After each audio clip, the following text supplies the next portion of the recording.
So if you're thinking about buying a brand new flagship phone in 2026, you might want to just hold off for a second because this is the Honor 400 Pro. Came out about this time last year, and it might be one of the smartest smartphone buys you can actually make. And it's a perfect example of how little some people might actually need a £1,000 phone.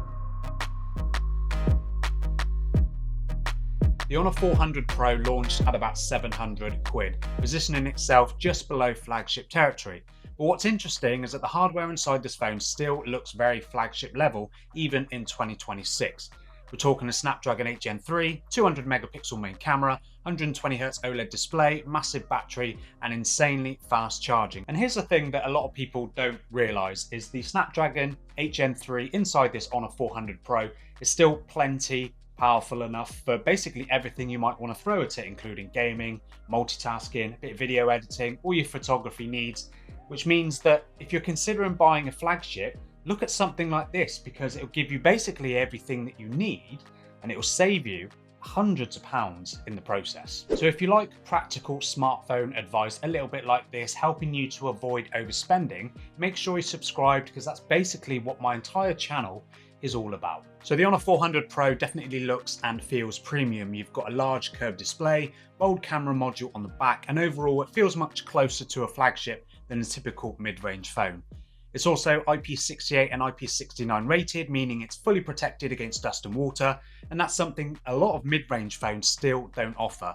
Now, one small compromise here is the plastic frame, which slightly reduces the premium feel compared to true flagship devices, but in day-to-day use, honestly, most people won't even notice, especially if you just chuck a case on the phone anyway.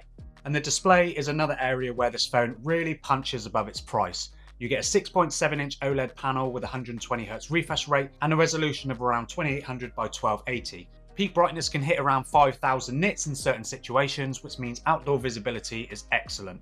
Colors look vibrant, scrolling feels extremely smooth, and for things like Netflix, YouTube, or gaming, it's a fantastic screen. And again, this is the kind of display that you would really expect in much more expensive flagship devices, so the display here is a really big win. And as mentioned before, powering the Honor 400 Pro is the Qualcomm Snapdragon 8 Gen 3 paired with 12 gigs of RAM. This was a flagship processor when the phone launched, and even in 2026 it still performs extremely well. Apps open instantly, multitasking is smooth, and even demanding games run without any real issues. For most people, this is honestly far more power than you would actually need, and that's why phones like this make so much sense now, because while new flagship chips are technically faster, in real life, the difference is often barely noticeable. I certainly haven't come across any issues with the day-to-day use with this phone, with the Snapdragon 8 Gen 3. I also have the OnePlus 13R, which you can pick up for a similar price with the same processor, and again, that had flawless performance. So in this Honor 400, if you're worried about performance being a year old, I wouldn't be worried whatsoever. And this camera is still a very good camera system. So on the back, you get a 200 megapixel main camera, 50 megapixel telephoto with 3x optical zoom, and a 12 megapixel ultra wide. Daylight photos are excellent with loads of detail and strong dynamic range. Portrait mode is particularly good as well, with Honor's portrait processing producing really nice subject separation. The 3x telephoto lens is a big advantage over many phones in this price range because it allows proper optical zoom rather than relying entirely on digital cropping. And low light performance is decent as well, although this is one area where the latest flagship cameras will still have a little bit of an edge. But overall, for most people, this camera system is more than capable of taking all the great shots that you would ever need. And in times where other phones at this price range might have a really great main camera, a nice telephoto camera, but a subpar ultra wide, case in point the Poco F8 Pro, which just has a very basic 8 megapixel ultra wide, this Honor 400 Pro has everything that you need, and it's a really great camera system overall. You also get a 50 megapixel selfie camera, which is paired with a depth sensor for excellent portrait mode with great subject separation. Not every single photo that comes from this selfie camera is the best, and not always to my liking, but for most people, it'll be absolutely fine. And battery life is clearly another highlight from this phone. You get either a 5300 mAh or 6000 mAh, depending on your region. Here in Europe, of course, we get the smaller version. but this is plenty to get you through a full day of pretty intense use. And if you're a light user, still, even today, you can get through 2 days with this battery, no problem. It's one of those silicon carbon jobbies, so they can just pack a little bit more energy into those batteries. So yeah, overall, the battery is excellent in this phone.